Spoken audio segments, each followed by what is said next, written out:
On today's episode of Homeworthy, we're taking a tour of stunning homes across Michigan. First, we visit Bloomfield Hills, where interior designer Sissy Yellen opens the doors to her 1917 Georgian colonial, blending modern amenities with a maximalist aesthetic. Next, in Pleasant Ridge, Michigan, we explore the beautiful home and gardens of Brad Stanwick and Matt Anstett, where Brad's passion for antique English furnishings and art history shapes their unique style. Finally, in a picturesque retreat along the shores of Lake Michigan, architect Celeste Robbins invites us into her mid-century modern gem, where subtle enhancements preserve the home's original design and breathtaking views. Enjoy!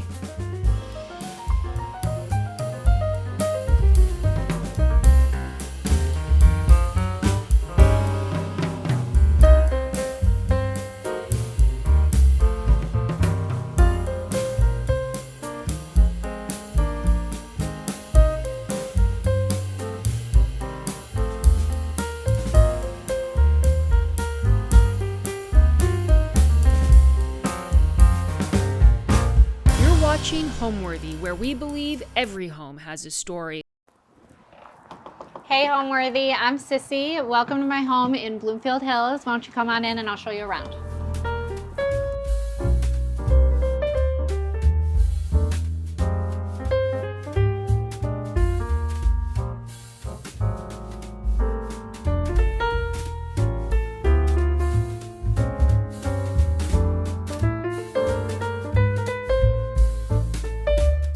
You're watching Homeworthy, where we believe every home has a story. Before today's episode, click the join button below to support all of the storytelling we do on this channel.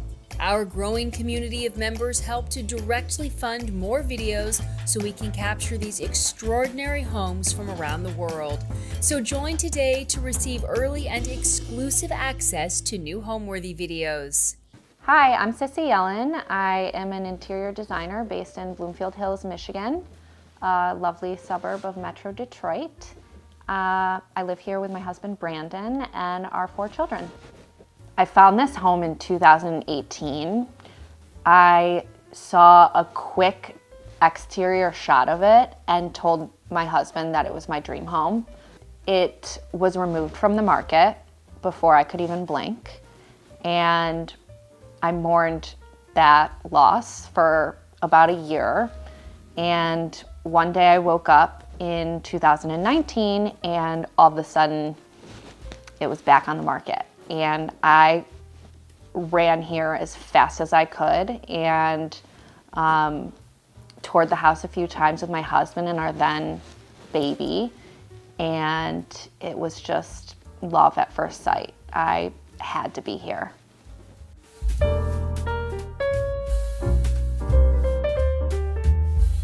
Welcome to our foyer. Our home is over 100 years old, so it has a lot of features right here in this room that are courtesy of that time period. There's original plaster molding, which I absolutely love. It's probably been painted 24 times now, but it's just so beautiful. The staircase is original and just like made with such craftsmanship. So it's just really, really enjoyable to walk into the home and see this much character right off the bat. Our front door is also original, and I sort of like to pepper the space with little modern touches, like our photographs of the Hudson River Valley and some modern pattern play. So I find myself staying up very late now that I have children and doing some online antique hunting. So the art is courtesy of those late nights. And the terracotta dog is something that my husband and I picked up when we were traveling to Palm Beach. And my beautiful myrtle topiaries, which I'm not a good mother to, and I often have to change them out. Our main entry table is actually sort of funny. This is a fabric that I switch out maybe like once a year. It's the first thing that I see when I walk in, so I always want to make sure that it's fresh and making me happy. I like to combine different colors like woven through my main color palette in the house. So the yellow is bright and sunshiny. I love it. I also love the way that it sort of pairs with this antique bench that I had reupholstered. This is one of my favorite fabrics of all time. It's a Brunswick and Fee fabric. I'm a big fan of Brunswick and Fee house. Really historical, beautiful textiles. And a mirror that I actually procured locally. I love pairing contemporary photography and artwork with really traditional antique pieces. So my husband and I actually saw these when we were traveling. We were in Long Island, and the photography is of the Hudson River Valley. So I just thought it was so cool to bring back a literal piece of our travels there. Okay, come on, let's go see our powder room. People often have a hard time finding it. I love the use of space underneath the staircase. I feel like it makes for a really quaint powder room. So I had the whole room wrapped in this historical wallpaper from Clarence House titled The Vase. It's been in production forever and ever and ever. In this bright sunshiny yellow. I feel like it just makes me smile when I walk in. I also had this marble integrated sink console fabricated to fit the space perfectly. I just like love the way that it's like modernity pairs with the super traditional essence of the paper. And I often say that I don't think rooms should be left without a monogram. So that's our powder room. My favorite part of our home is probably the foyer. There's two huge elements, well, actually three huge elements to the foyer that are original to the house and have not only age but patina, and I call it like sort of damage that relaxes me. So when you're living in an old home, there's a lot of imperfections, and I feel like right off the gate when I see the imperfections in the 100-year-old door and the plaster molding and the staircase, it just makes me feel comfortable. There's just a lot to be said about feeling relaxed, and that comes, I think, with a little bit of patina. Okay, I'd love to show you our dining room. Come on.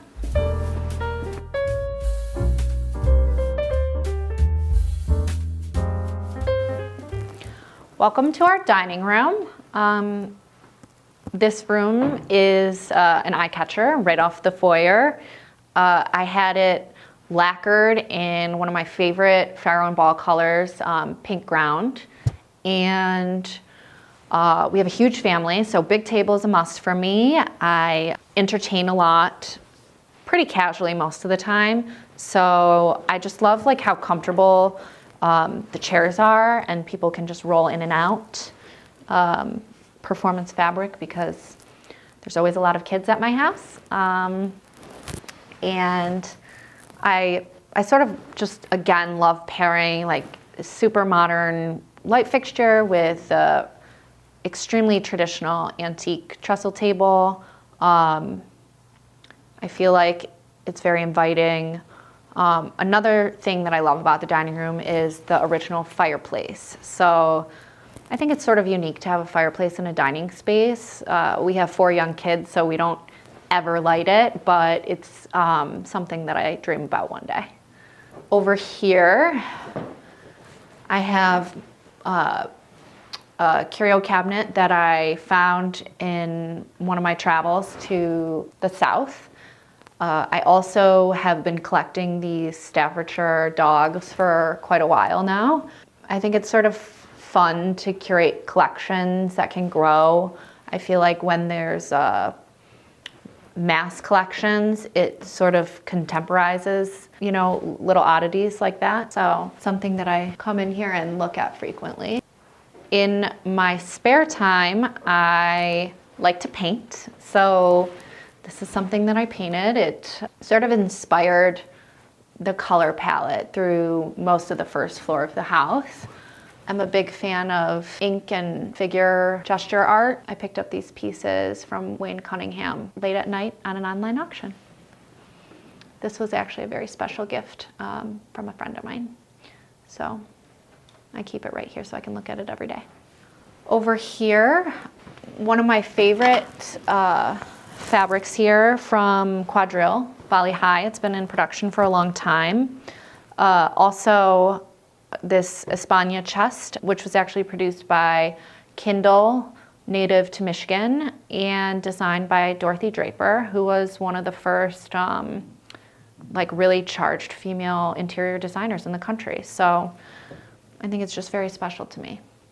I do enjoy really like boisterous floral arrangements, but I don't enjoy them when I'm trying to talk to someone across the table. So I do like to keep it low when we're eating, and loud and boisterous where I can, hence the big plant pedestals and this large arrangement here. Essentially, no party is a small party here. We're all over the place. I have a table set for 8 in our kitchen, and we have seating in our sunroom, and we're pretty much just wall to wall everywhere in the house. So I would describe my style as new traditional. There's definitely a lot of color, and I love antiques and contemporary art. I love collections. I have a couple different collections that I'm really interested in. I like comfortable also. That's a big component of my home style and how I approach design here. One of my favorite rooms in the house is actually our sunroom. I feel like it's a super unique space. It's really bright, it's super inviting. We use it all the time for a million different reasons, and we especially like to use it for overflow entertaining. So let me take you back there.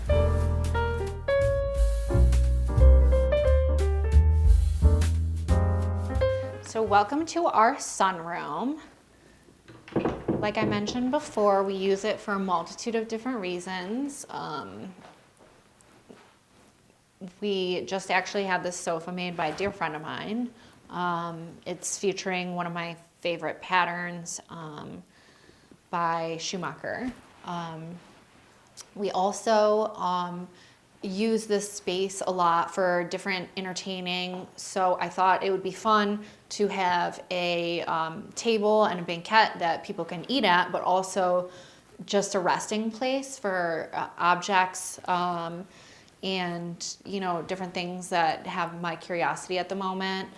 This amazing place to put a really stellar floral arrangement is nice to have, and just sort of like a place to throw mail and hang out and just relax.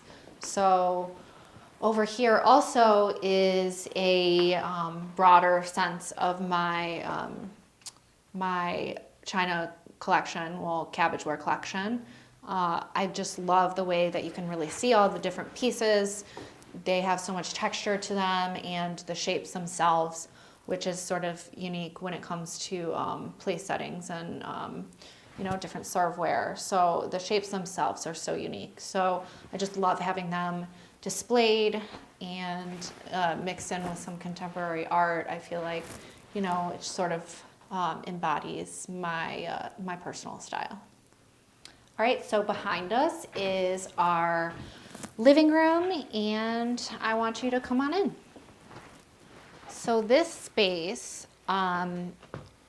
started off kind of a little bit on the darker side. The previous homeowners, I think they wanted to set a moody environment, which was enjoyable. But I sat in here during the morning and during the day, and I thought to myself, wow, this space is covered in light. So I wanted to sort of bring that nature into the space, which led me to this pattern that you see on the walls and on the ottoman. It's a pretty iconic pattern by Brunswick and Fee called Bird and Thistle, and I feel like it sort of invites the woods that you see behind into the space and just sets the tone for the room. Having kid-friendly upholstery, super big to me. This day bed that my dog just absolutely loves to lounge on. So, who could complain with a view like that as a golden retriever? So we just really enjoyed in here as a family, all of us. The rug, I actually needed it to be super durable. So my friends at Stark, they sent me a sample of this right when they started a new line of fibers, our new line of rugs made with a really durable fiber called polypropylene. So this was pretty huge for me, and the way that technology has sort of changed our decisions in terms of like home furnishings and fibers, and increasing the durability of them is pretty important to me. Again, one of my idols, Bunny Williams, designed this hourglass side table, which I think is really striking. There's just so much beauty to it between the shape, the gilding, the creme of marble top. I just love it. I feel like it's a really unique piece for the space. My kids often hang out on this little bench here with the bench cushion, which I think is super fun to have in our family room. I sort of claimed the built-in space here with some of my collections. I was antiquing in Michigan and thought that these little mini rocking chairs were really unique and interesting, so I started collecting them. So I like to feature them amongst some different books and candles and artwork that I've been finding over the years. Again, more of my little antique oddities and whatnot, and big, beautiful coffee table books that I hope one day to have more time to read.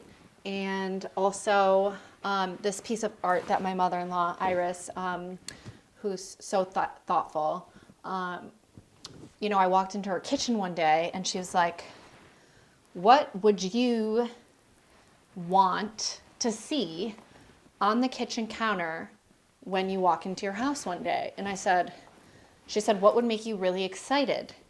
And I said, I thought about it for maybe like 30 seconds before I said, "A bag of ripe peaches," because I think it was like the middle of January or something in Michigan. And, something really money couldn't buy at that moment. And so she commissioned this piece for me, and I just thought it was like one of the most thoughtful things in the whole world. So I love it.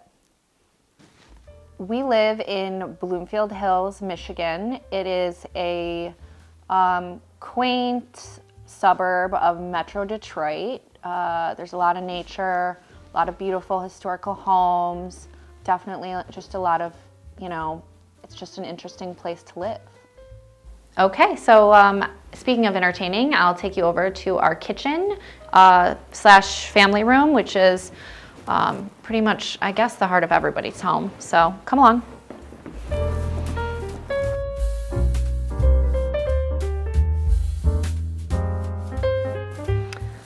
This is our family room. We spend so much of our time in here. It's right off of the kitchen and the eat-in.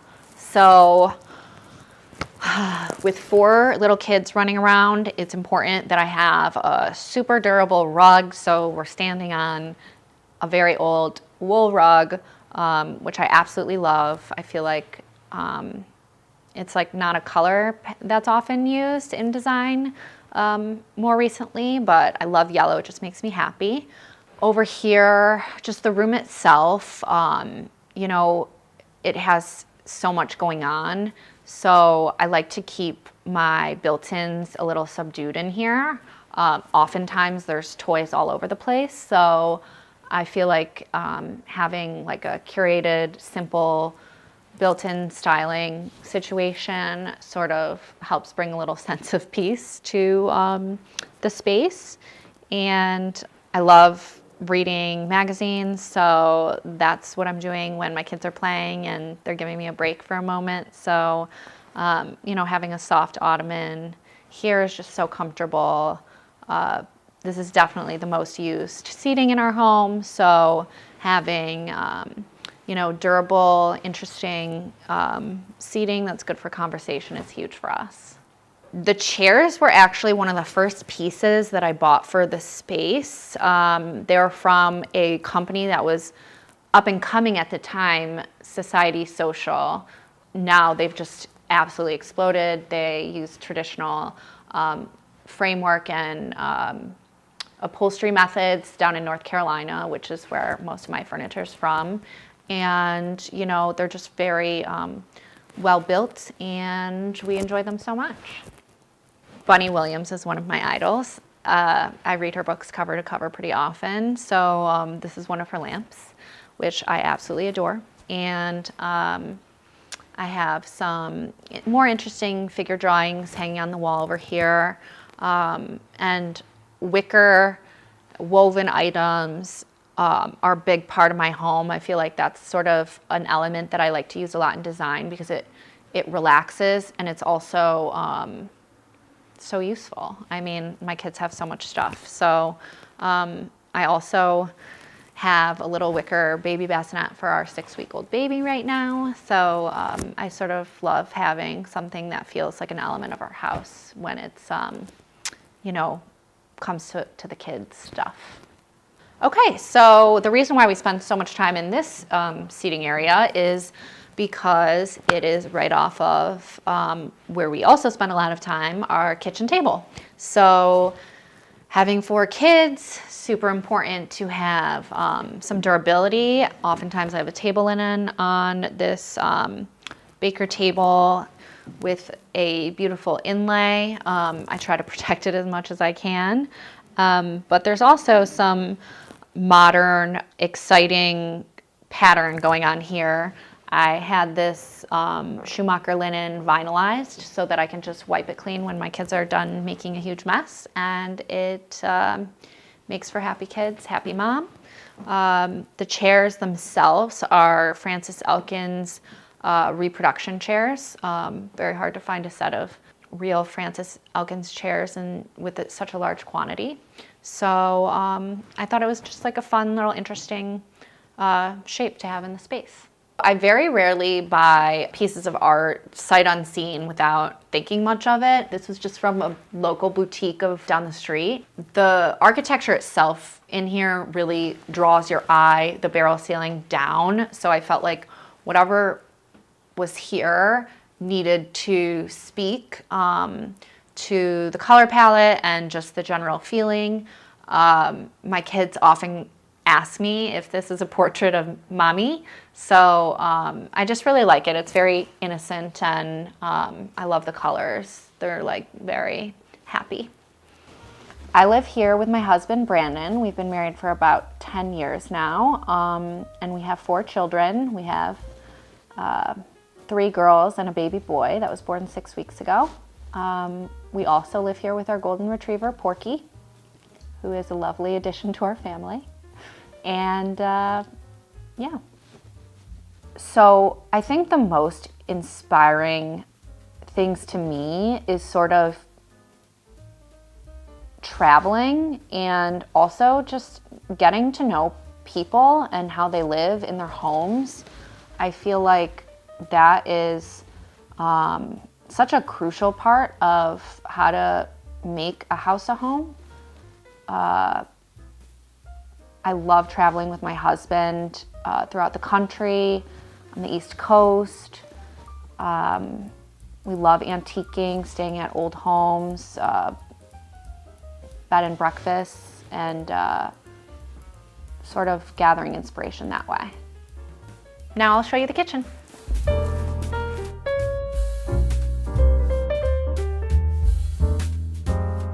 Welcome to our kitchen, the true heart of our home. We spend so much time here. I would say probably the best perk of traditional design is how it's so timeless, and it's very hard to show its age almost. So oddly enough, the perimeter of our kitchen is, I think, almost 15 years old. The previous homeowners installed most of it, and definitely the crown jewel of the space is the French range. I love the brass. I mean, the way that it patinas is so beautiful. Interestingly enough, before I was pivoting to interior design years ago, I was concluding my career as a professional chef. I was classically trained, went to culinary school right out of high school, so I spent a number of years cooking professionally, and so naturally, I'm the chef in our house, so functionality, is very important to me. So I had this island installed. I had the cabinet maker recreate the same profile on the perimeter, blending for kind of, a seamless kitchen that's super timeless. I love marble. I am okay with the etching and the patina that comes with it. I feel like there's so much beauty in its nature.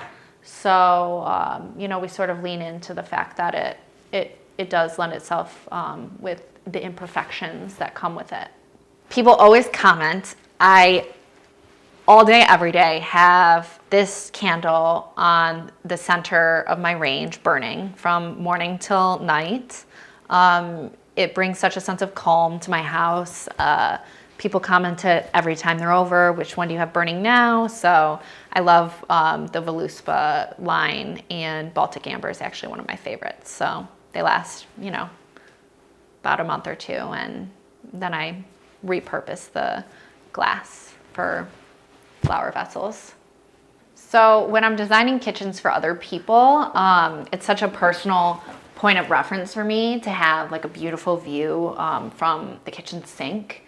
I adore what I look at when I'm sitting here doing so many dishes every day, and I just sort of like love this ledge. I feel like it's like a safe space for like really delicate things in like the hustle and bustle of a really busy kitchen. So my husband and I actually found this in Florence, Italy.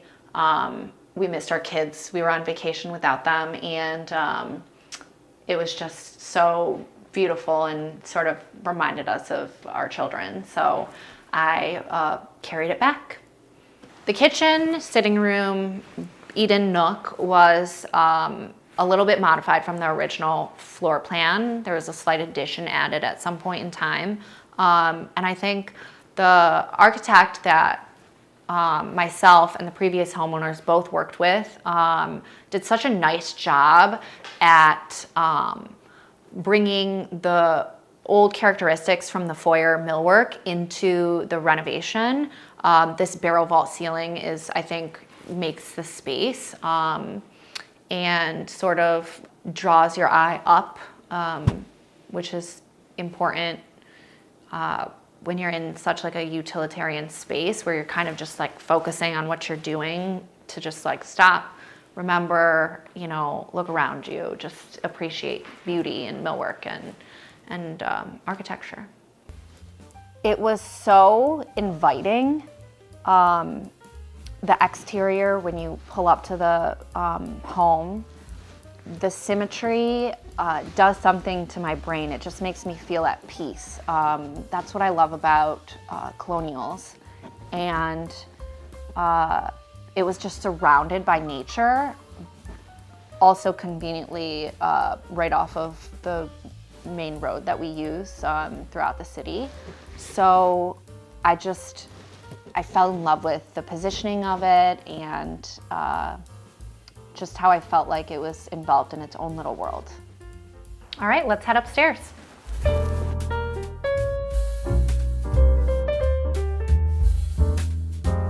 So one thing I love about the staircase, aside from the original railing, is how wide it is. It's so nice. I walk up here oftentimes with all 4 of my kids at once, so it's super useful. At the top of our stairs, you will find yourself in this little sitting room. One of my favorite elements of design is wallpaper. My friends joke that I'm like the wallpaper queen that they know. This is one of my favorite patterns. It's a super exaggerated large scale mural by Schumacher. And I just find it to be absolutely fascinating. It features, you know, just like really a lot of whimsy with just also a calming color palette. So I like to sit in here with my husband and talk about our day. These green chairs, I just thought they were sort of funky. There's something about them that I just was really drawn to. It's like a super unique frame style that I don't see very often. Green is such a huge repeating color throughout my home. And I just thought that they were sort of like modern and had like a lot of juxtaposition against this like extremely traditional wallpaper in here. So they were the perfect piece. So at the top of our stairs, there's not much room for furniture, so I like to create sort of an interesting story with different styles of art.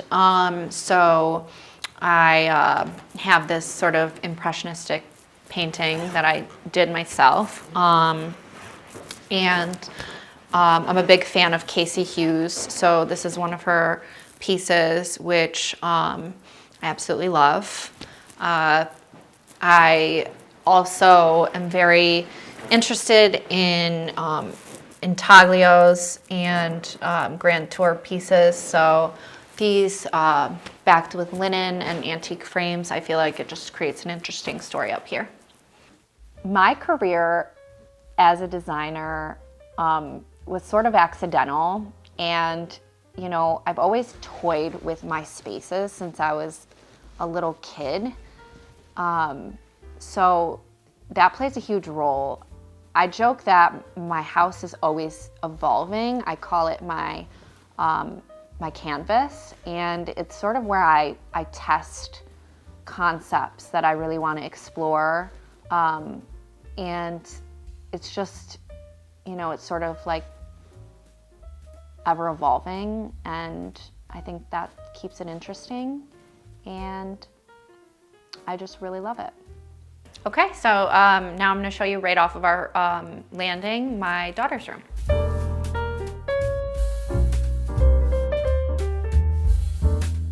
Welcome to my daughter's room.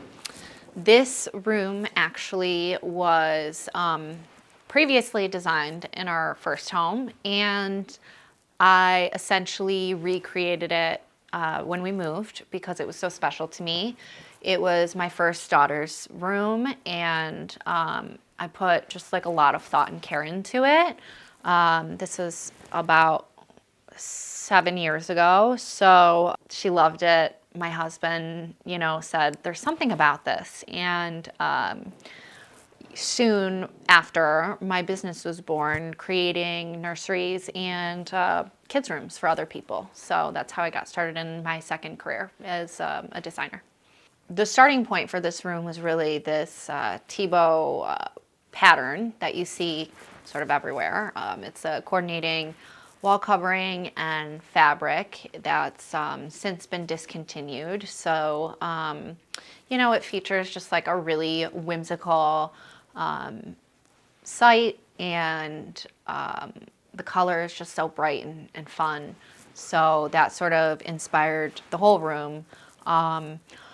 I always love to pair super traditional things with elements of modernity, something you find in all my projects and throughout my house. So that's where the hot pink comes in, and you know, the rich velvet and the sort of modern pieces. So this is actually my daughter's crib. She is no longer sleeping in it. She's 6 years old, so we just keep it in here for, little slumber parties for my kids. But anyhow, I think a really unique element to the space is this half-tester drapery, which was made by a friend of mine in California. She specializes in children's furniture and drapery, and she's super talented, so I always love collaborating with her. These brass dressers were found actually in downtown Detroit. We were at Eastern Market, and I popped into a little antique store next door, and I don't know if the man that had these for sale even liked them much, but I had to have them, and I just think that they're so unique. I struggled a lot with finding artwork at first when I was entering the children's design space, because it's hard to find content that's appropriate for children, but also have a level of sophistication in the pieces. So I found this pencil drawing on an online auction, and I just thought that it was so innocent and sweet, and it's just a moment, from a content perspective, a moment that I really looked forward to, expecting my first child. So mini pianos, always a hot commodity amongst the toddlers. My husband and I joke that if we're looking for our 2-year-old who's a little devious, and all of a sudden we start to hear, we know exactly where she is. All right, so we're gonna head through the Jack and Jill into my son's nursery. So this is my son's nursery. He is 6 weeks old, our 4th child, and the first boy. So I wanted to give him a really elegant room, but also, just something that he could grow up into. And I wanted to create some interest on the walls, so I added the molding, and I'm sort of waiting a little bit to see what he likes and what his interests are before I really adorn the room with more detail for him. But I just feel like it's a really great neutral palette. When you have such a big family, you tend to move in groups, so important to us to have kind of a lounge element to our nurseries and our kids' rooms. So I had this day bed made. Another one of my favorite designers that I look to for a lot of inspiration actually created this bedding line recently with Castetex. Aaron Gates is the designer for the bedding. And another textile designer, Katie Ritter, recently collaborated with Wheezy, which produces really fresh traditional embroidered towels and home accessories, collaborated on this little blanket here that we had his name embroidered on.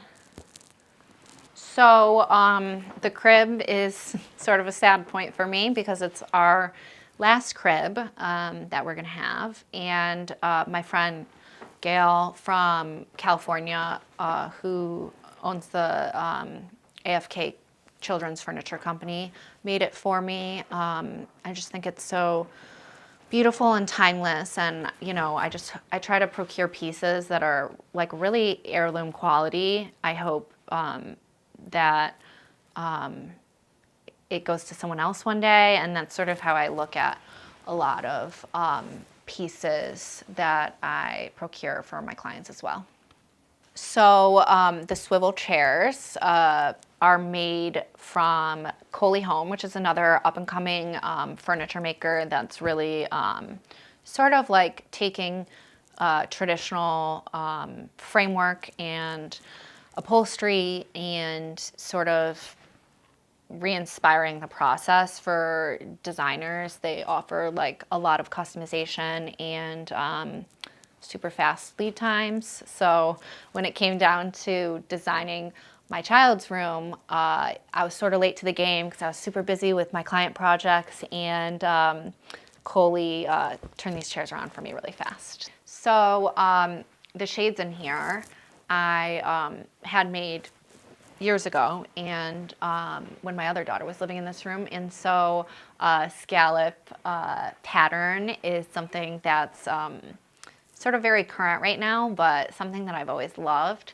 So I just feel like it adds an element of whimsy to a kid's space, and to be honest, I sort of even like it in adult spaces. I've essentially touched every corner of the house now. We did extensive renovations to the pool area because we entertain a lot. You know, we throw together kids' birthday parties on a whim. We got renovated the whole master suite and built my studio most recently on site also. So right off of my son's room is our primary bedroom, so come along.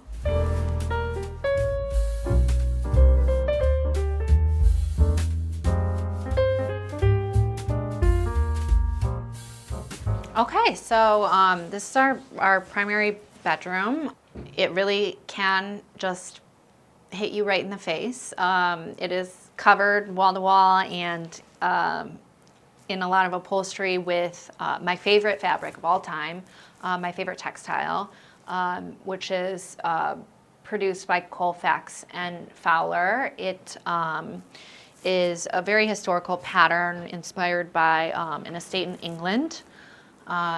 So there's just something about it that just like brings me such a sense of calm.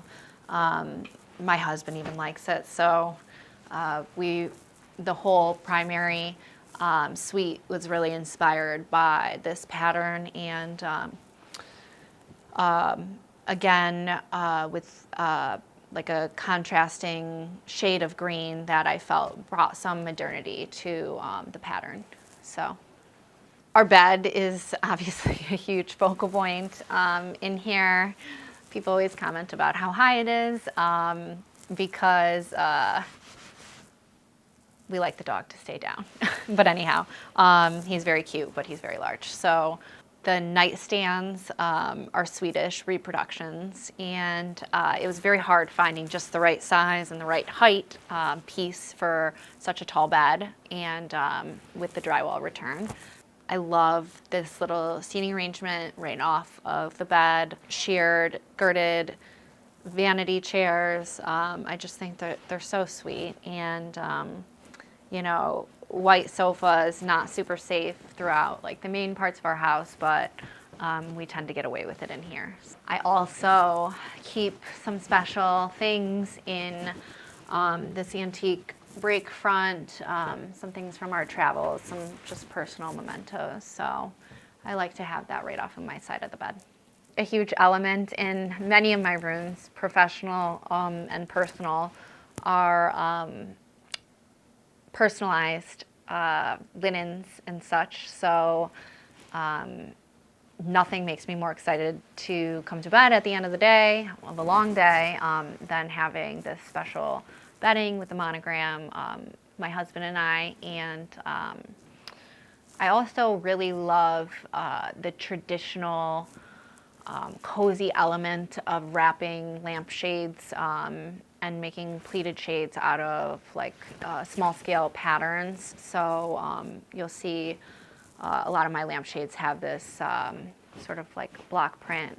This one is made by Fermois, which is a textile company over in England. So I just love it. I feel like it brings a sense of coziness to the space. I'd love to show you my bathroom. All right, so this is our bathroom that we designed and got renovated. It was a really long project. It was during COVID. The original bathroom just was like maybe not really giving the full, the picture of the home in itself.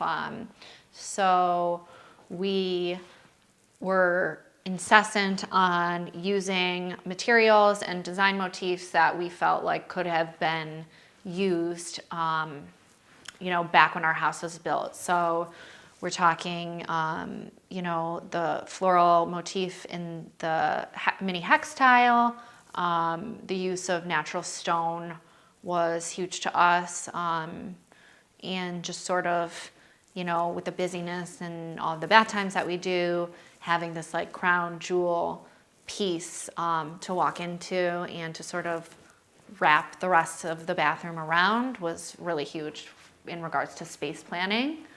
I do think that our vanities often stop people in their tracks. They are a very unique color, but I feel like that's what brings like a lot of interest and character to the space.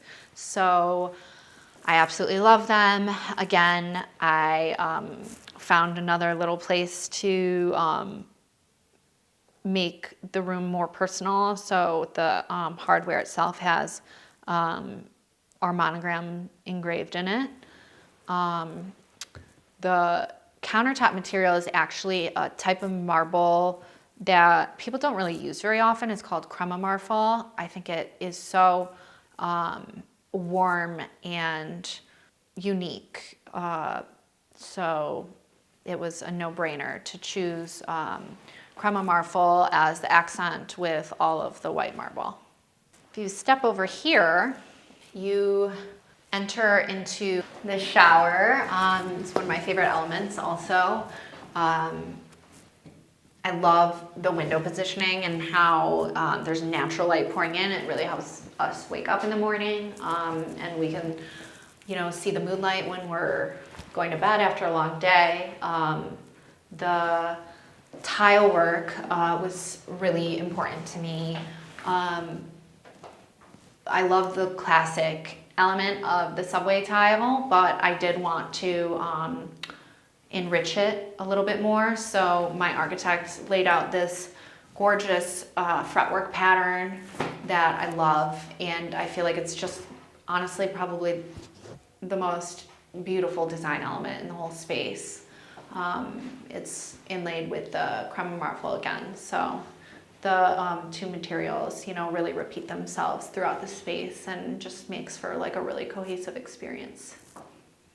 The lighting in this space actually has a funny story.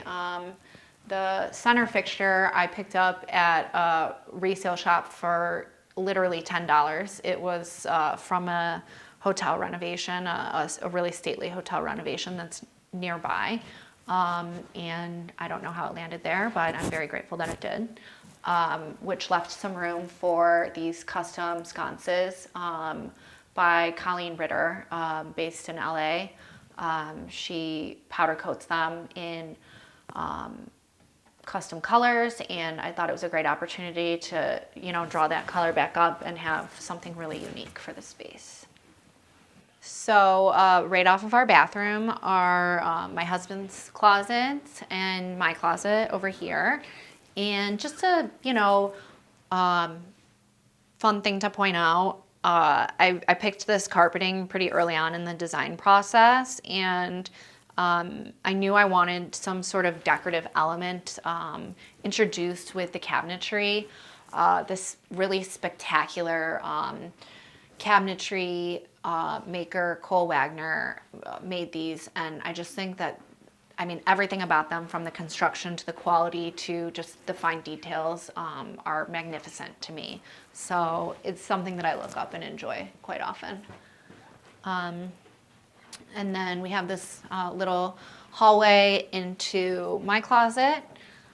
So this is my closet, and it's so happy in here. It's definitely a labor of love and a statement for the whole house.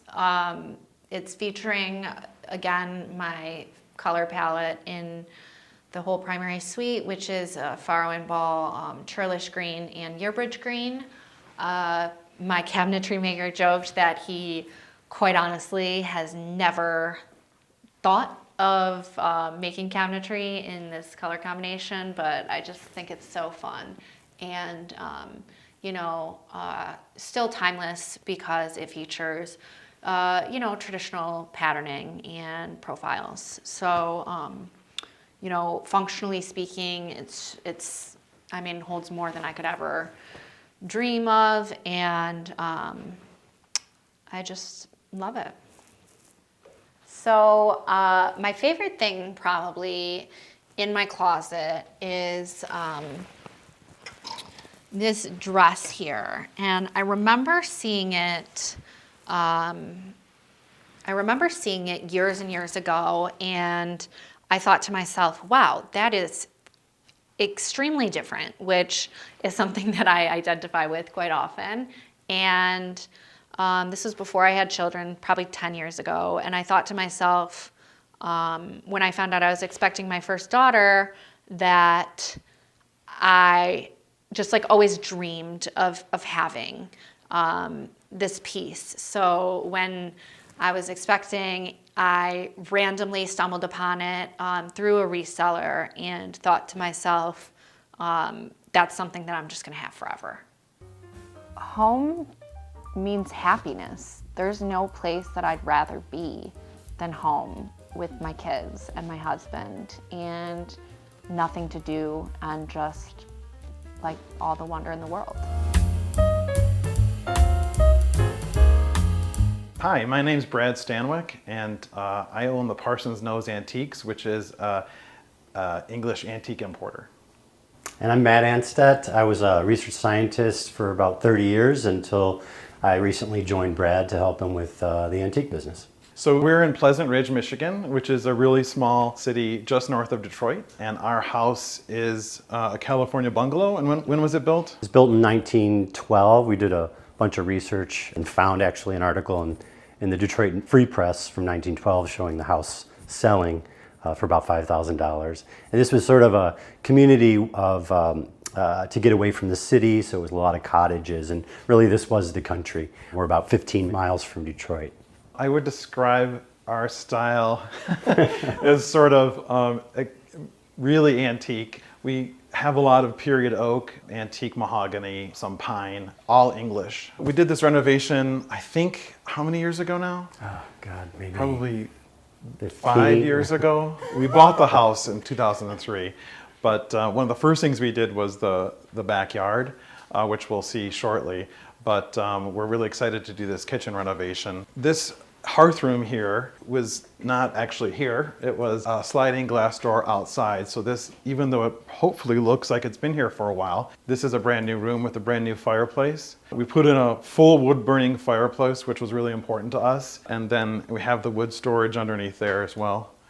And a lot of the windows you see here were all made in on an old machine instrument in Missouri by the Weston Millworks. They did all the old glass, individual panes to match the original windows. And this kitchen, it was sort of like a Brady Bunch kitchen when we bought it. It was not really done very well, and you had the avocado ovens, and we lived with that for quite a while till we were able to do this renovation, and we love to cook and entertain. Yeah, we wanted a space to be able to sit and relax, and this is where we have our coffees, usually in the morning, with our dogs, and we're able to kind of look outside and see the garden, which is really nice, and kind of get cozy by the fire.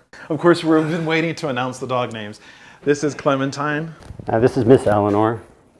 And they're Cavalier King Charles Spaniels. So really everything you see in the hearth room is from us, the Parsons Nose. The chandelier is a German chandelier, Black Forest. This dining table is English, pine, and it expands. So we can set a few more people around it if we need to. These are old Windsor chairs from England that are surprisingly comfortable, and we do tend to use and abuse them, and we really love them. The paintings, you may notice a theme of horse paintings. I've been told that I've cornered the market on them, but we love the look. Also, we're really interested in Chinese porcelains as well, so you'll see those all over the house. As far as inspiration goes, for me, I've always been sort of an Anglophile. My background's in art history with a minor in decorative arts. It sort of has been a natural thing for me to start doing, importing. And I was in the IT world for about, 23 years, which was great. But in 2019, I was able to leave the IT world and start doing the Parsons Nose full time. This is a little, what I call a Lake District table. And it's a one leaf, opens up just when you need a little bit of extra room. It's old oak, so you'll see that as a theme kind of throughout the house. So these I purchased in England at an auction house in the countryside, and we really try to light all of our artwork because it adds so much to the room.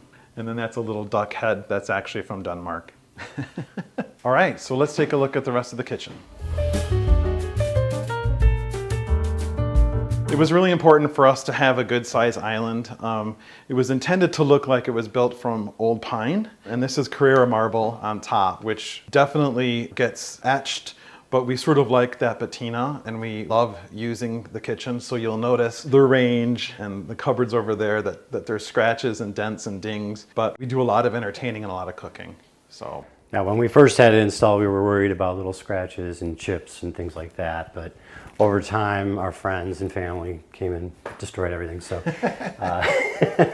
and we did too. It's the best kitchen for us, and we really love it. We went from having kind of the worst kitchen to having our dream kitchen. So. Yeah, absolutely. And then one of the funny things about the kitchen is there's no upper cabinets. What we did instead was over one of these pine dressers, where we keep all of our dishes and bowls. So we really don't have any uppers, and we use this every day. And when the dishwasher is done running, we put all the dishes, and then when we serve, we grab them all.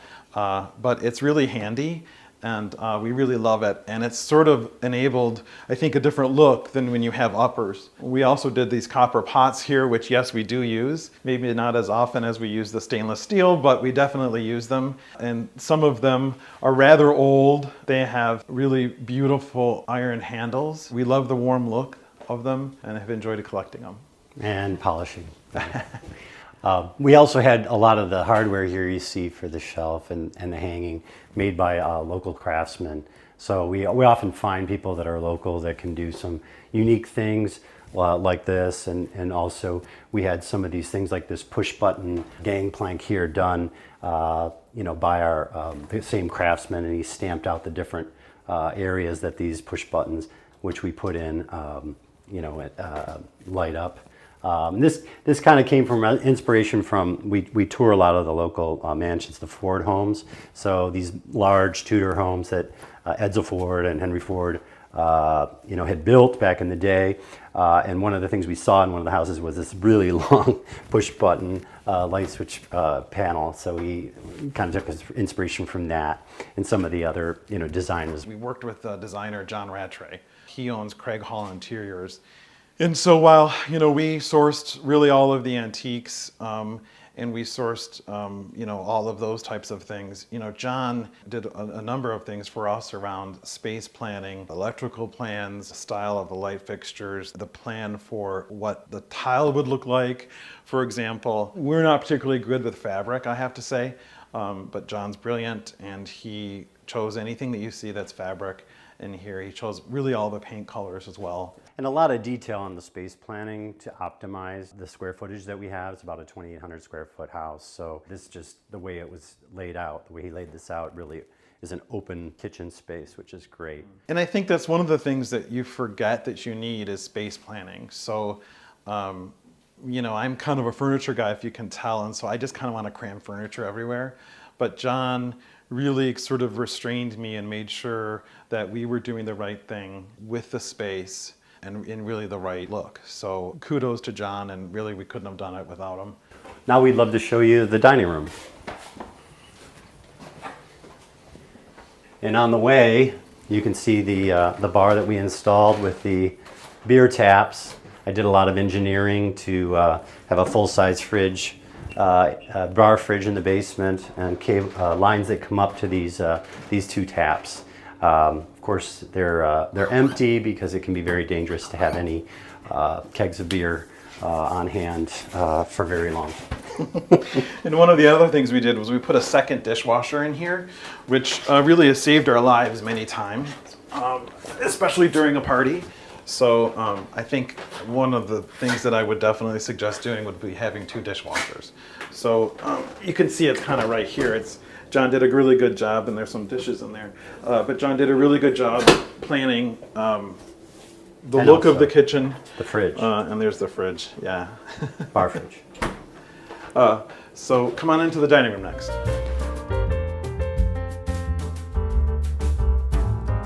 So when we bought the house, this room was actually wallpapered in paisley. It was an old Waverly paisley print.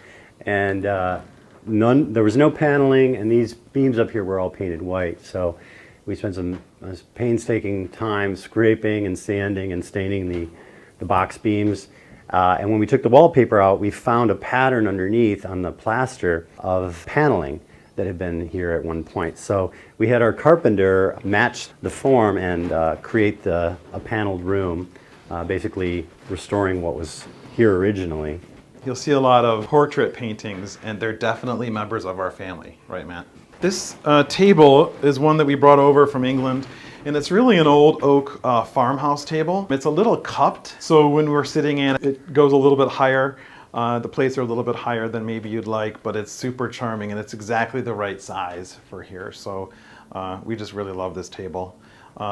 This is a really old sideboard here. It's got 2 large Chinese vases on. This one was actually completely rebuilt because when it came from the Netherlands, it was shattered. So we had our restorer put that back together. Actually, John from Craig Hall did this arrangement of Old English pewter plates. If you go to England, a lot of the country houses have pewter plates like this, and so we took some inspiration from there.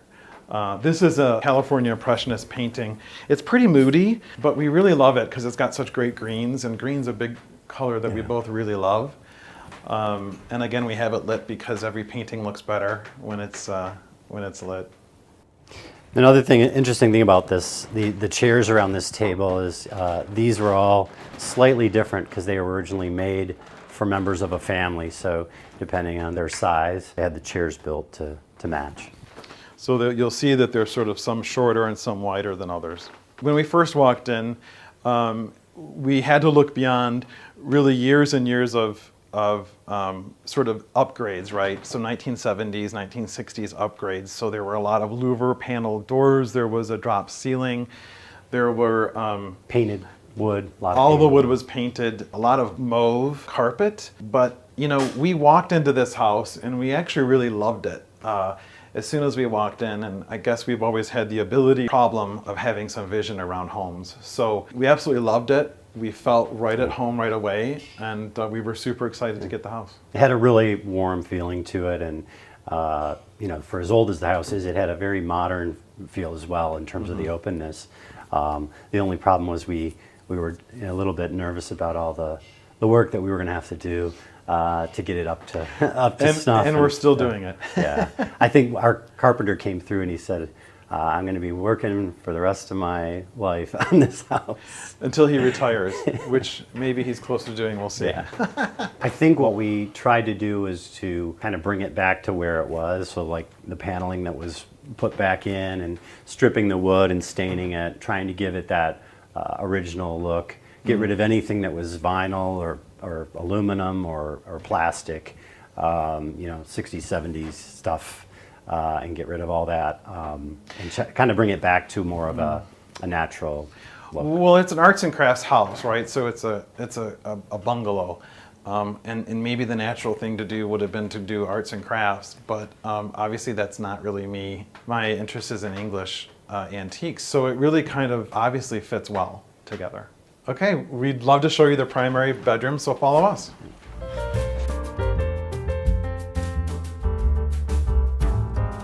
Okay, so this is our primary bedroom. When we bought the house, this was one of the pink rooms with the pink carpet, I think. And pink walls, and it had painted light green wood. So we pink and green. Yeah, so 90s. We made some pretty big changes throughout here, but one of the things that I love is sort of this collection of antique Chinese blue and white porcelain, which is something that I'm very interested in right now. And then this bed is pretty interesting, right? Because we had it made in England, so it looks antique. It's made out of oak. And we actually had sent this bowl and said that we really wanted this bed to be this color. So the guys over in England, I think, did a great job matching it. And we're super pleased with it. I just want the Scrooge curtains for this, but Yeah, so this is an old English court cupboard made out of oak. And on top, I've got Chinese blue and white porcelain that I've been collecting for a few years now. You can see different sizes of vases. This one is a particularly old one. It's an old cash pot. And I just love the quality of the porcelain and the look of the blue and white. I think is just beautiful. We love the different horns and antlers from deer. It sort of follows along a really distinct culture around hunting in England, and they decorate a lot of their homes with the antlers, and so we've done the same thing. yeah. When we go to England, we go to some of these manor homes like Haddon Hall, which is very much was a hunting lodge at one point in its history, and so very wood oak and antlers, and very cool. So we go to England about once or twice a year, and really we kind of head to the north of England, and one of our favorite things to do is to visit the country houses. So places like Chatsworth, Haddon Hall that Matt had mentioned earlier, and we love going through the houses. We love seeing the kitchens in particular, I think. But also get inspired by all of the furniture that's so beautiful and all over the place in all those houses. And they also have a lot of gardens, and of course the history of the whole country. And then we've made friends there, so we do visit with them and tour around and do some of the pubs. These are English oak chairs that we brought over from England, and John chose the fabric on the chairs, and it's sort of another neutral that kind of blends in well with everything in the house, I think, the walls, and also these beautiful velvet curtains that John chose as well. So this is some more example of us working with a designer and probably never being able to make that decision, at least either one of us. Actually, this is our Japanese maple that you'll see shortly from around our patio and back. And so these are just some branches from it that we brought in and put in a blue and white antique Chinese porcelain vase. I should point out something kind of funny about this tall boy is we sort of have lost the screw that goes on that, so we're working on trying to find that. But also, we're kind of okay with some of the quirkiness of furniture and age and things that happen to it over time, because it just sort of makes it real and gives it a sense of history. We sort of like to see that every once in a while. You'll also see lots of marks or rings or maybe chunks of wood missing. And to us, that's all part of the process of owning antiques and part of the history of each piece. Home, I guess, is some place where you feel safe, secure, and comfortable, and it has a warm feeling, and it's a place you always want to return to when you're out traveling. It's a cozy place, I guess. It's also a sanctuary, right? It's a place to kind of unwind and to really surround yourself with the memories and some of the things that you appreciate. So let's go into the primary bathroom. Why don't you follow me?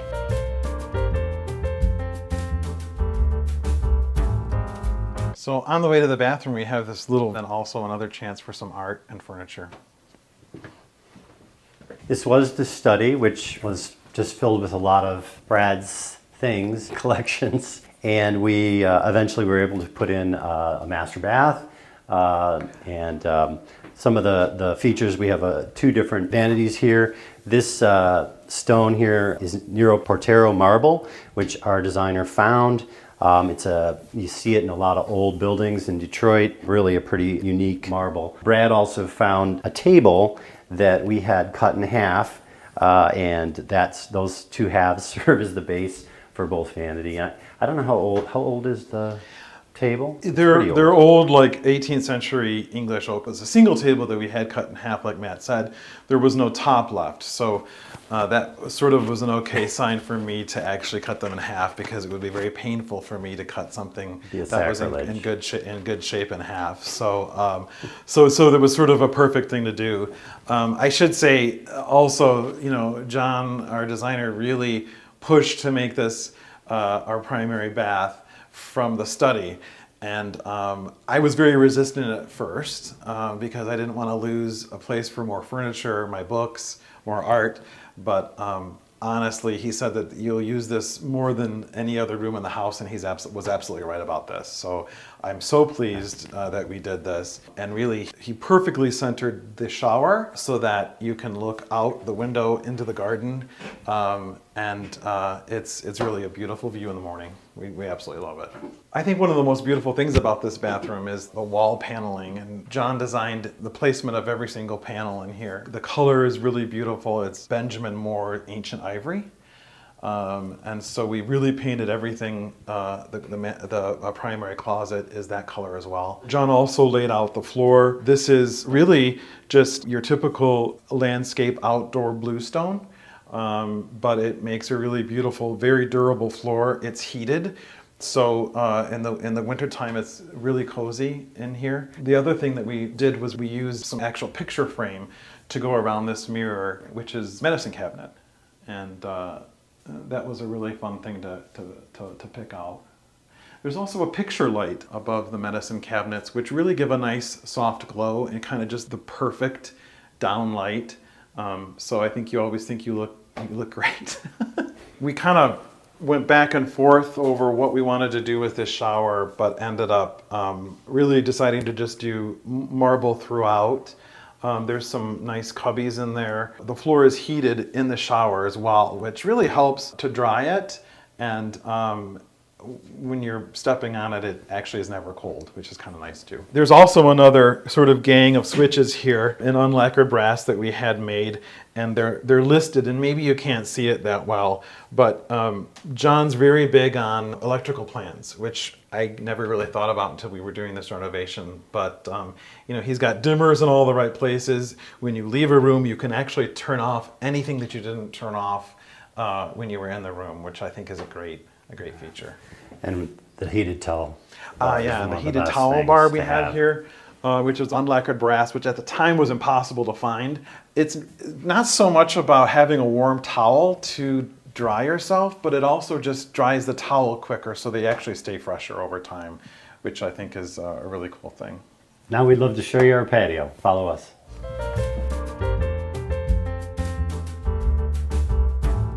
So now we'll take you on a tour of our garden.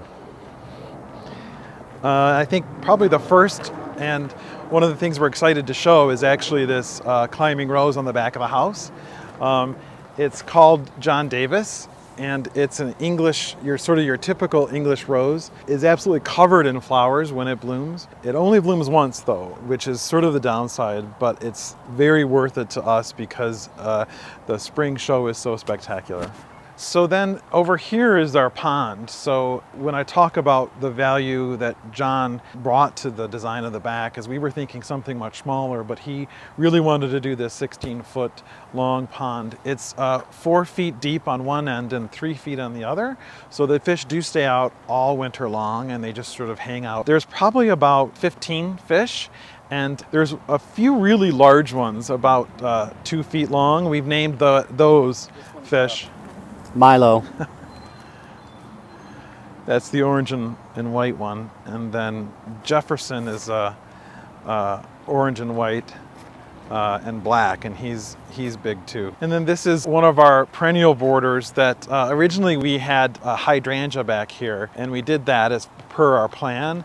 But then Matt and I are really more kind of plantsmen, so we love the individual plants and we love really all plants. So we took out the hydrangea and put in a perennial bed here, which we've been weeding and tending to for a number of years now.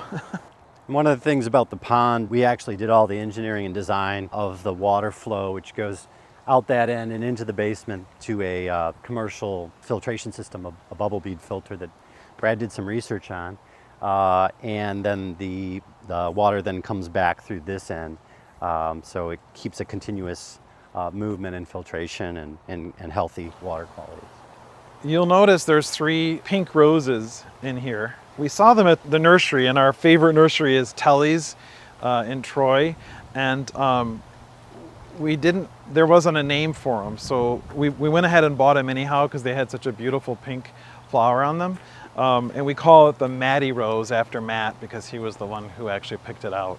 And it's proven to be absolutely beautiful and blooms tremendously kind of all summer long. And I really wish I knew the name of it. So if anyone out there knows it, I'd love to. I like the name. So one of the things we did was plant a lot of boxwood, as you can see. I don't know, there's probably hundreds of them here. They were very, very tiny when we bought them. Now they've grown. And we also planted these Alaskan weeping cedars, which have gotten really, really big. We did clear a lot of kind of the brush that was here and put in a lot of the stuff ourselves. The view that we wanted, though, from the bedroom was really out at these Alaskan weeping cedars because they just have such a sort of romantic look to them. We planted a lot of peonies. This is about the only one that is still blooming, so it's kind of time for us to take all the old peonies out and put something in that'll be a little bit happier. So this is a big olive oil pot that we actually just put in here about a week ago. We were looking for sort of just the right thing that was just the right size and came across this in England, so I'm super excited to have it here. I think it adds a lot to really the end of the pond, which, you know, it's important when you're gardening and when you're designing landscape to have focal points and a place to go to, and we've tried to do that here. We've made this also into a perennial border where we sort of put in peonies, roses, there's garden phlox, there's asters, and then also some sort of natural native plants across the back, including Joe Pye and cup flower. But we punctuated the beds with these viridis yews, which are these upright yews that grow kind of in this very beautiful sculptural shape. One of the other things that we love is nature. We love backyard birds, and one of the best things to do to bring birds in, to put in bird baths, because water is super important to the birds. We also sort of did a little copper pipe off one of our drip hoses, so when that zone runs, it also fills the bird bath up. So that helps kind of keep it filled. We also, to avoid mosquitoes, we have these little all-natural mosquito bio thingies. We put this yew hedge in to kind of stop the view, but also to have a background of green in order to show off our geraniums. And then we had a little opening spot made so that we can put so this is a little bit of sort of a secret area where we've got ferns and trillium. We planted hemlock really early on in the work here. And so it's a very green and very cool space that we really love. Yeah, we've tried to plant some Japanese ferns, and also these are trillium, which is a Michigan wildflower that grows up in the woods in Michigan. So we put a bunch of them under here to see if we can get them. To sort of continue on with the yew hedge, we are letting this section on each side grow so we can do an archway, sort of a living archway over each entryway here and on that. So this is our patio. So this is where we do a lot of our summer entertaining and have cookouts. These are Japanese maple trees that are the ones that we cut some to go into that vase in the primary bedroom. And these are really, they grow like weeds. So we're constantly having to prune them, but they have a really open, airy, and beautiful feel to them. And they're really the right choice, I think, for our patio. We absolutely love them. And they turn a really great orange in beautiful color in the fall. Autumn time. Yeah. So that's sort of an added bonus. Yeah. This is my bell. Oh. So this is a restoration hardware table that I don't think is made anymore, but it has, it's teak and it's got a Chippendale fretwork back. John, our designer, really pushed for us to grab it when we saw it. because he, for some reason, knew that it was going to stop being made, and it's really the perfect set for out here.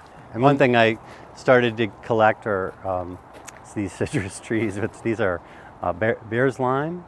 A friend of mine in California had them growing crazy, so I had to go online and find them and see if I could grow them here in Michigan. They've been in our sunroom over the winter, and we got some limes for gin and tonic. All right, this has been a lot of fun, but it's actually time to go to work. So why don't we head over to the Parsons Nose warehouse.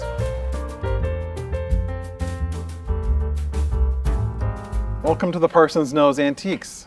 This is our warehouse, and I'd like to take you on a tour. This is our big warehouse that we unload the containers because we bring everything over from England in 20-foot or 40-foot containers, and we do about 10 a year. We don't have a retail shop yet, so everything we sell online through Instagram. We're quite active on Instagram, and we have a great website. So let's take this tour. So you'll notice a lot of furniture in rows and different configurations. We have this section over here where items that we've sold are leaving to go to different parts of the country. So once something gets photographed and is online and sells, we move it into here, waiting for our teams. This is one of my favorite pieces we have right now. It's a bow front chest of drawers. It's made out of mahogany, and it's unusual because it's pretty big. It's got really nice black handles, big generous drawers, which is always nice, bone escutcheons, and a kind of a really cool shaped apron down in the front. I've always been a collector of antiques, of furniture, of paintings, and I got started because I'm such an Anglophile, and I wanted to start importing English antiques and making them available to everybody in general. But the thing that I knew I wanted to do was to do it all online. So we go over to England about 2-3 times a year and source all of these amazing pieces that we bring back, and we're really excited about where the business is going.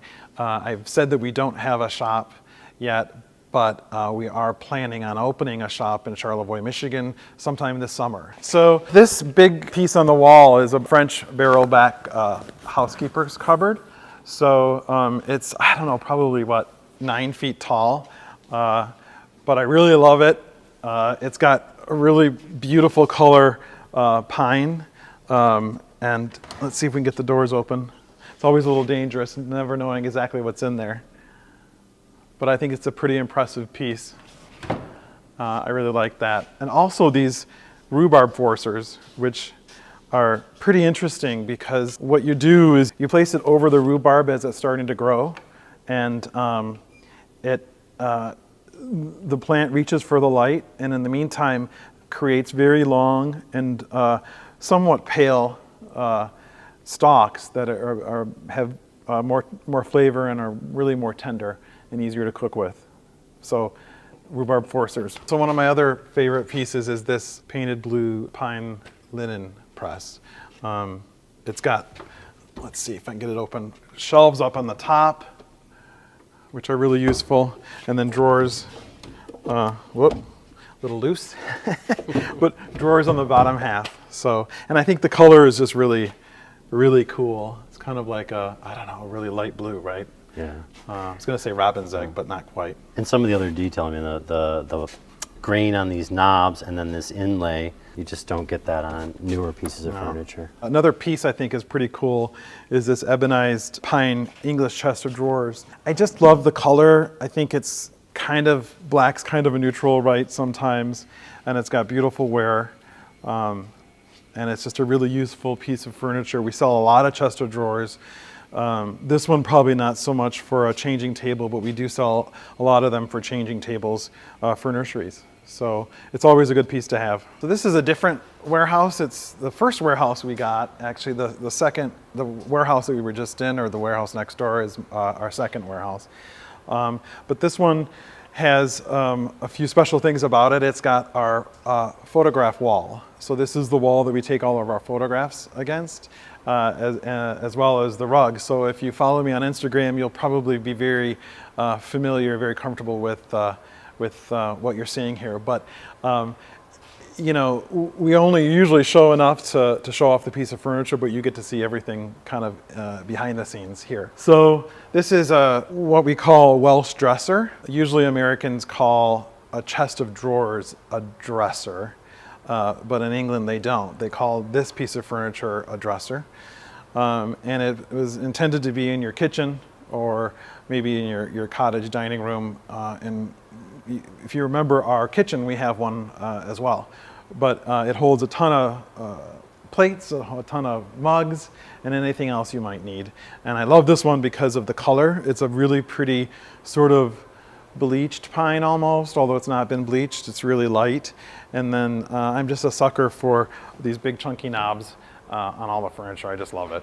This is the workshop area that we repair anything that maybe had a little trouble coming over the pond from England.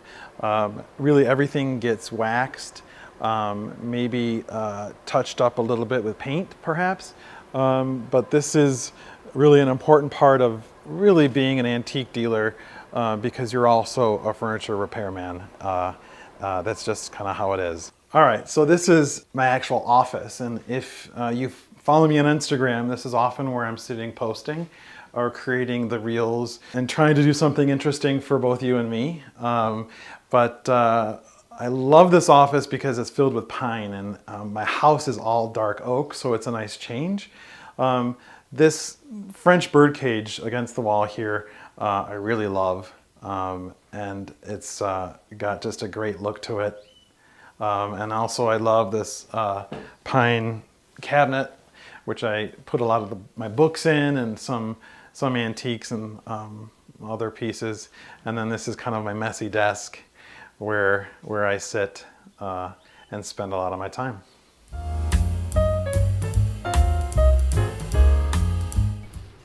Hi, Homeworthy. I'm Celeste. Welcome to my lake home in Michigan. Come on in, I'll show you around.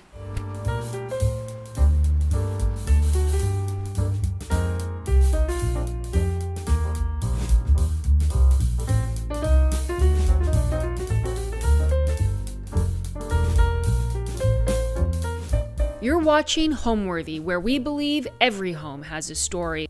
Like and subscribe for more. I'm Celeste Robbins, and we're at my lake house in Southwest Michigan. This house was built in 1956. It's a mid-century house.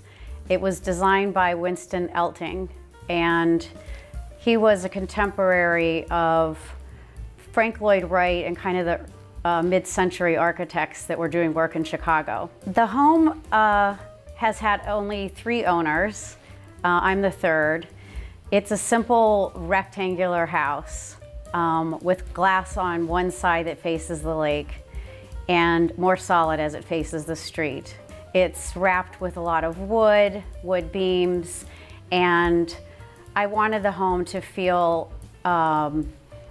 consistent with the vocabulary of mid-century, but also fresh. So I was really concerned about having pieces that reflected me and not feeling like I was being a slave to any particular style. So the home has different vintage things which I tend to be drawn to, but European, French mid-century pieces, as well as some contemporary pieces. So I placed pieces that I felt were in keeping with the materials that were here.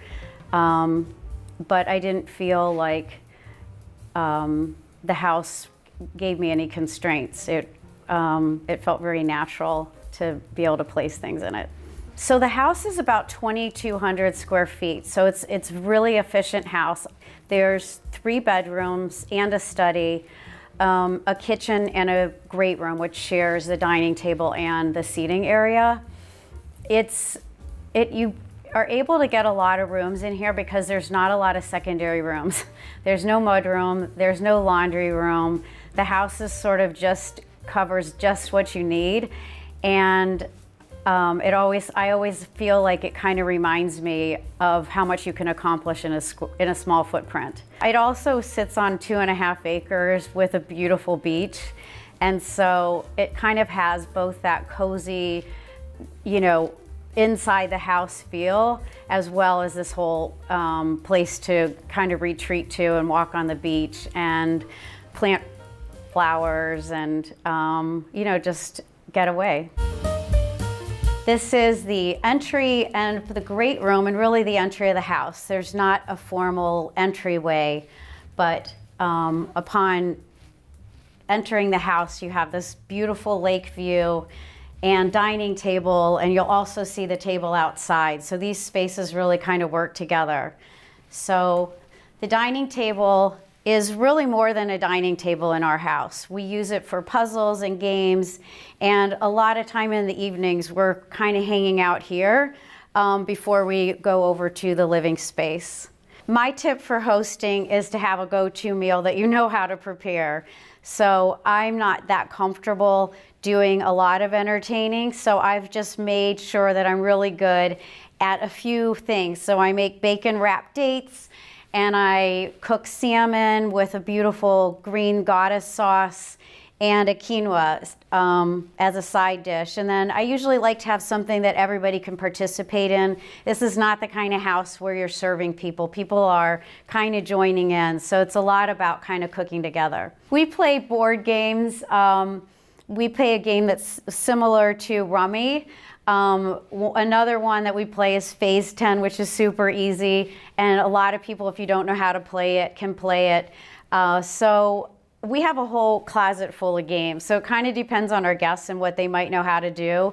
And I found that people may kind of be a little bit worried about the idea of when you suggest a game, and they always end up having a lot of fun. It's a lot of laughs, and people get so used to just watching TV, and it's just, we don't have a TV here. We have our fun outside and eat, and it usually works out to be a lot of fun to have a game. And one of the really cool things about this room that I really love is how the fireplace is off to one edge.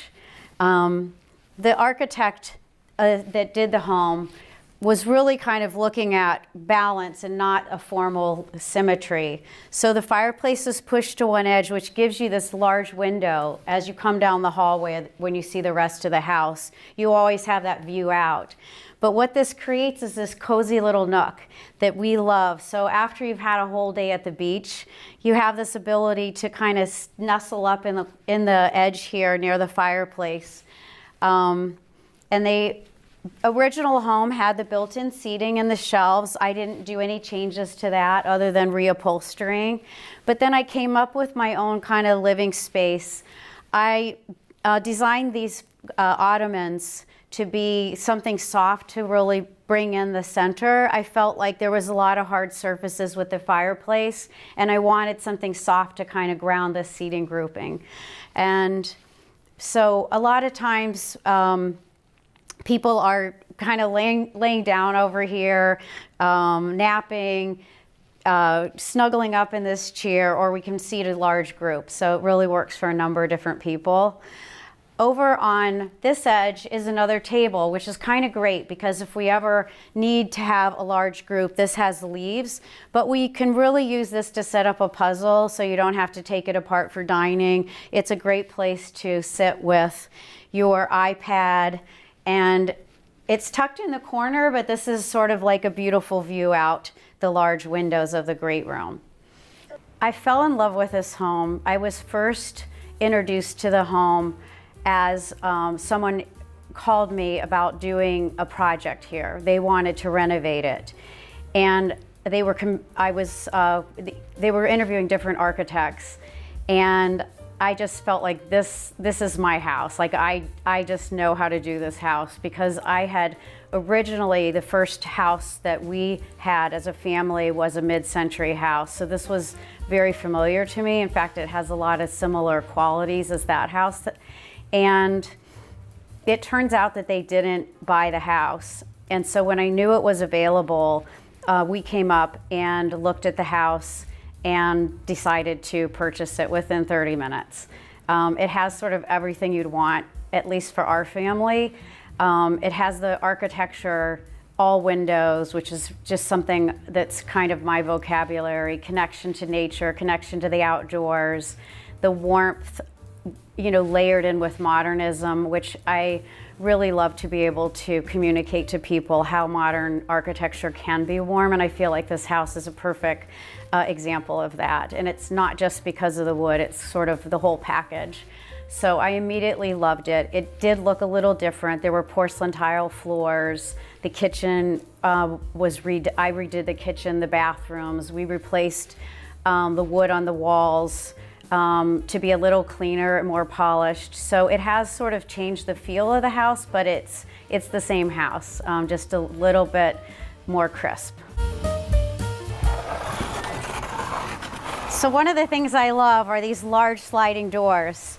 And you have to kind of remind yourself this house was designed in 1956. So having these large 7-foot doors slide with ease is a really wonderful kind of idea about moving inside and outside. So we spent a lot of time out here, and it has the same idea as the great room, where we have a dining space that's shared with the living space. I added this outdoor kitchen, so it has refrigerator, drawers, and another refrigerator and an ice maker, and we set up and always have a buffet here.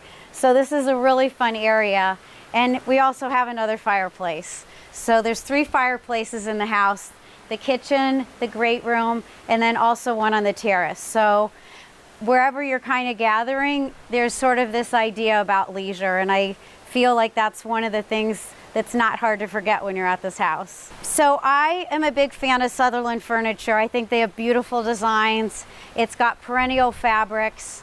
But what I really love is I want to make a big moment, I don't want a bunch of pieces of furniture. I want to connect it. This is a really nice way to have a lot of people seat, and it just feels inviting, like a gathering space. So this is used pretty much all the time, whether I'm by myself or whether we have a huge group over. So this is our access to get down to the beach. And I just planted these plants here, which are butterfly plants. And it's really magical to be able to go down to the beach and have these butterflies and kind of wind down. But our property also goes over to this little peninsula. And this is really where we go to enjoy the sunsets. So I purposely didn't put any furniture out here because I like the idea of just bringing a blanket out and sitting on the grass and relaxing after the end of the day. And you really get to look over this point and look down the beach.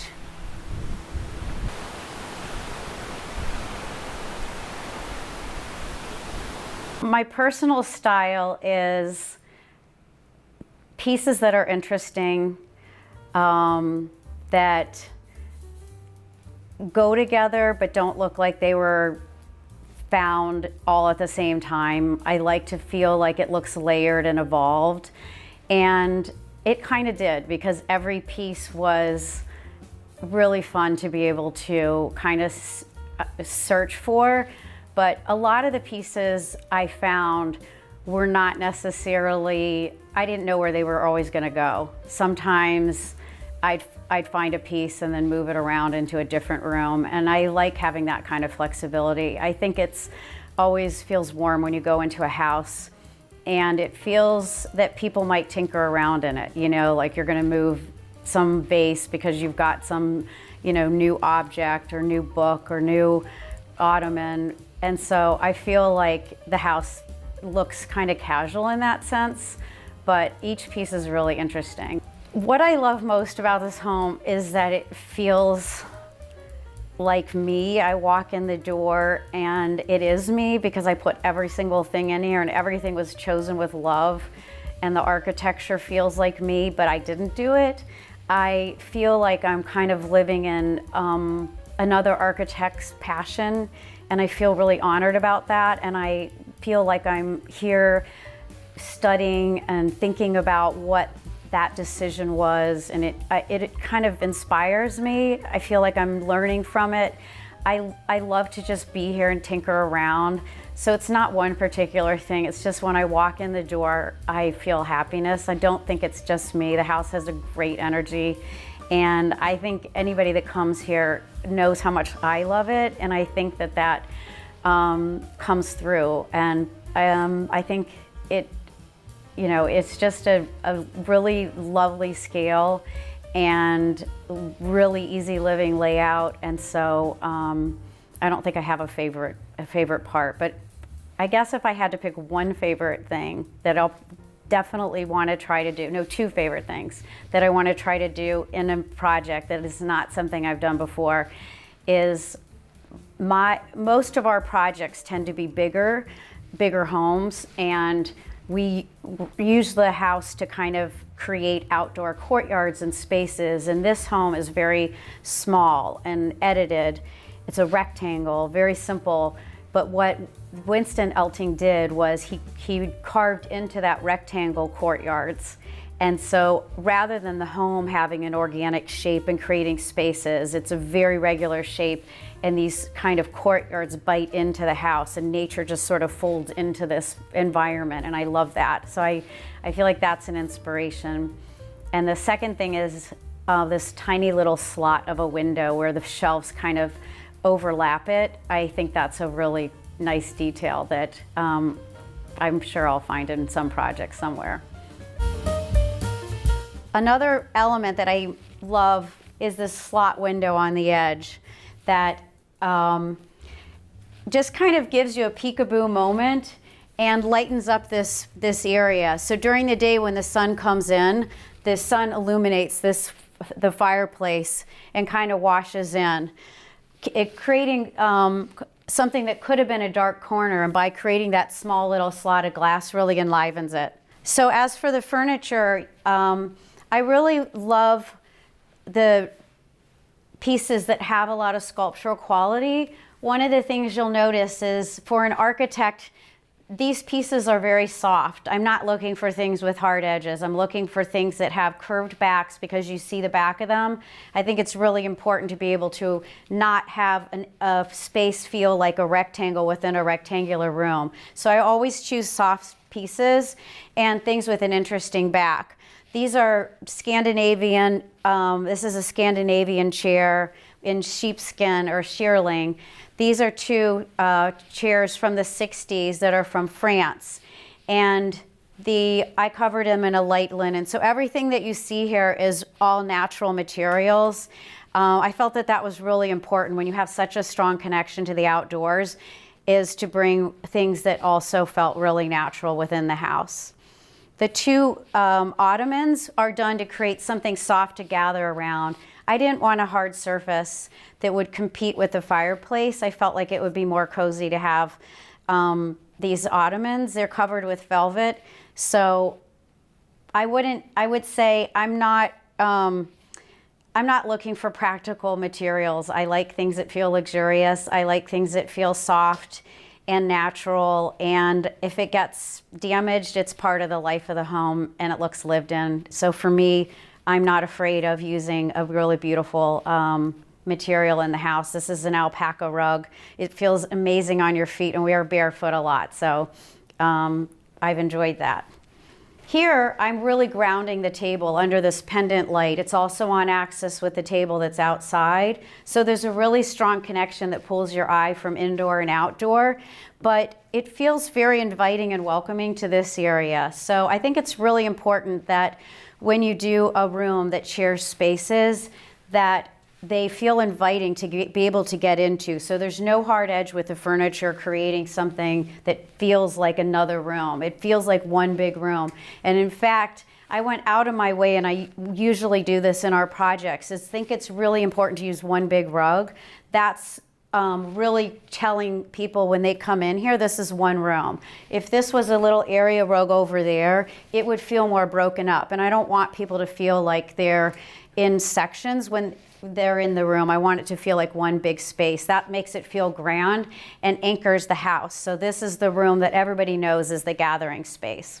I grew up in Ohio, and I was not one of those people that knew they wanted to be an architect. A lot of architects kind of know from the time they're a child, but now looking back on it, it makes sense because as a child I was constantly building forts out of blankets or cardboard or pieces of wood around a tree. So I really love to be able to kind of think about space as a child, but it was introduced to me as I was ready to enter college. I was thinking about engineering because I was good at math and my dad was an engineer. So I was thinking about engineering, but my dad took me to an architect's office, and when I saw what they were doing and then spoke to my art teacher, that really inspired me. So I ultimately chose architecture. I've had my own practice for 28 years now, and that started when my son was born. So I wanted to be able to do my career and have flexibility, and so shortly after he was born, I was doing projects from the house. So for 8 years, I practiced on my own with 2 little kids, kind of in the basement of my house.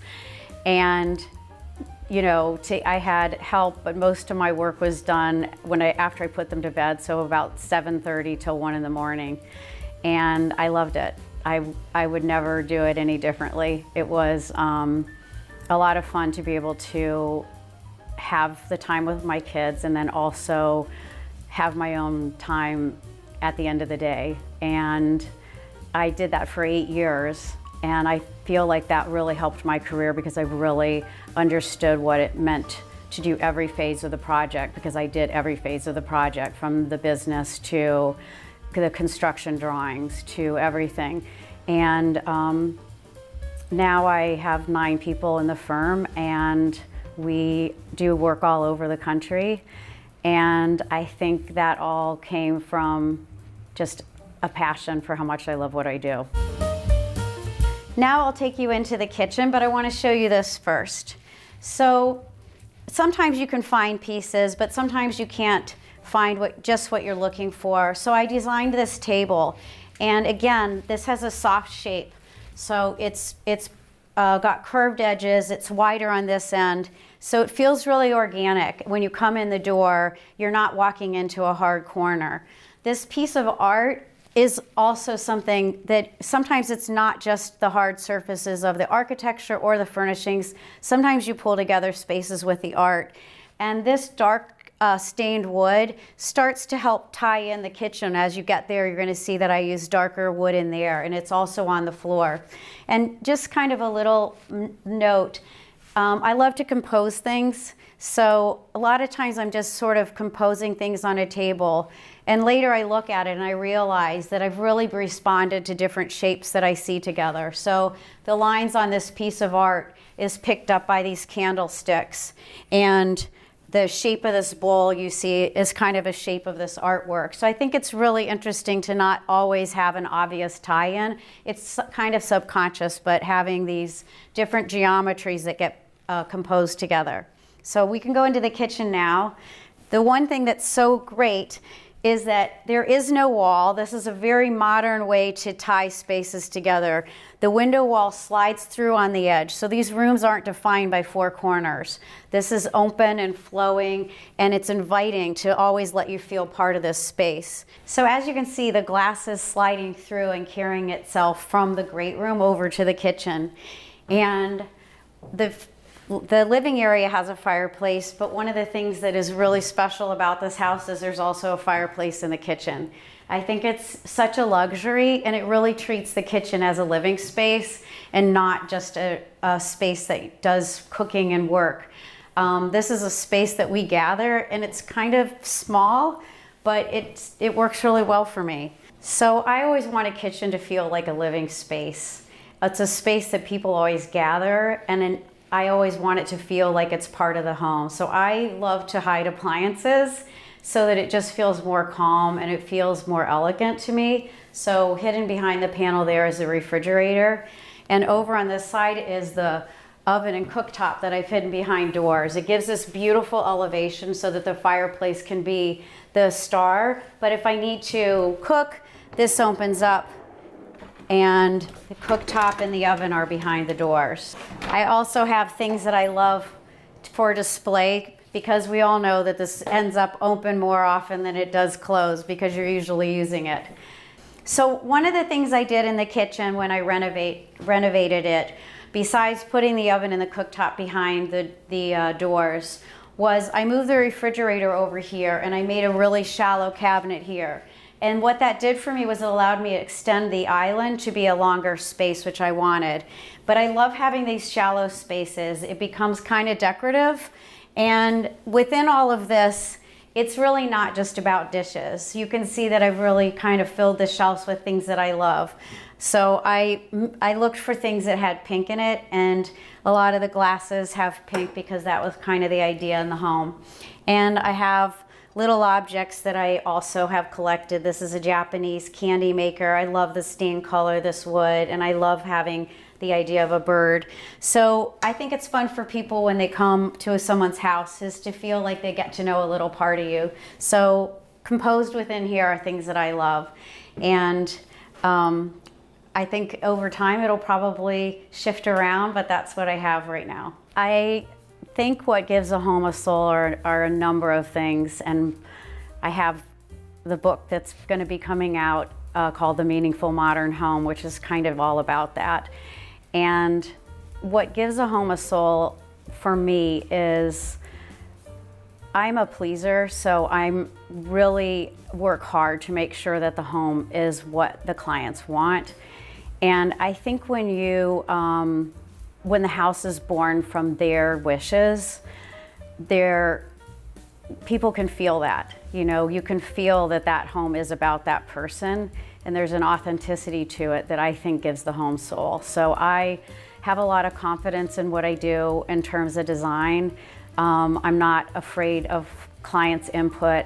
I actually encourage it. I feel like it's kind of that marriage between the hard sort of like request that they might have and saying yes to it that gives the home a richness and kind of the soul that you want. If it was all perfectly resolved and to the point of an architectural theory, that's great for maybe someone else, but not that person. So I really feel like just being honest and trying really hard to make sure the home lives for them brings it the soul. So this hallway packs a lot of function and connects all the 3 bedrooms. So behind this is a stackable washer and dryer. And behind this is a Miele espresso maker. So this opens up and pockets back. And people love having their own section as a guest to come and make their own coffee. We'll go down the hall here. This is the primary bedroom and the largest of the bedrooms. And what you'll notice is there's glass on both sides. So this is one of the intimate courtyards that the architect planned within this really simple rectangle. So it's kind of features a Japanese maple and some rocks. This is completely enclosed, so I could have these shades open and it's completely private. And at night there's a light on that tree and it's just stunning. Over on the other side is another wall of glass. So there's 2 walls of glass in this bedroom, and this is the lake view. I chose a palette of just very neutral colors in this room with little accents of soft pink to play off the brick wall. So this is kind of a collection of different textures and neutrals, and then it can really play up kind of these details where this is a coverlet that has a viney embroidery. And I had these playful little pillows that have little embroidered flowers on it. I like having such a feminine quality. I think it's a nice kind of contradiction in a modern house to play up something that you might have seen in your grandma's house. To me, that just feels soft and unexpected, which I like. I don't want the house to feel like a formula. The other thing that I added is this really beautiful organic table. And again, I'm always trying to kind of have this play between inside and outside, so it feels really natural to place these really organic pieces inside. And again, I love the little collection, this beautiful ceramic lamp, and the piece of art is just a composition that kind of really sits in front of the brick wall. I love glass. It's in our projects. I want to feel nature and where I am.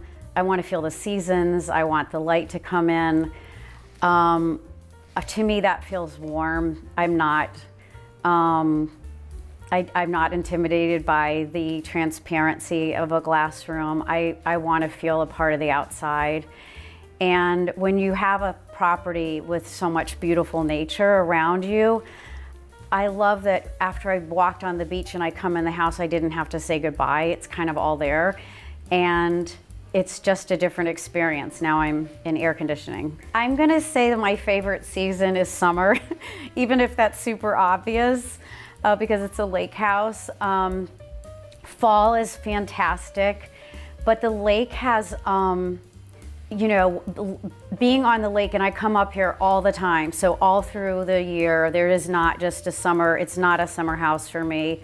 I appreciate all the seasons, but this summer, it just brings more guests, and the lake is a little quieter. In the winter, the lake can have kind of a aggressive tone, and winds coming off the lake can be, you know, strong. And I love to snuggle and cuddle up on a cold day in this house, but I have to say my favorite season is summer. Okay, so one of the special aspects of this courtyard is having 2 glass walls. So you get the glass on each side of the bedroom, but this glass folds in and becomes a glass wall in the bathroom as well, which feels really luxurious to have floor-to-ceiling glass with absolute no compromise in privacy, because it's my own little intimate courtyard. And again, looking at the tree, birds have come in here and you get to kind of watch that as you're getting dressed.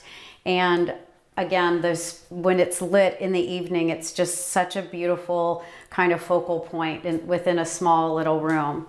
One of the areas that I kept in this project was all the wood that was existing, this idea. We replaced the wood, and I chose to do this pink quartzite.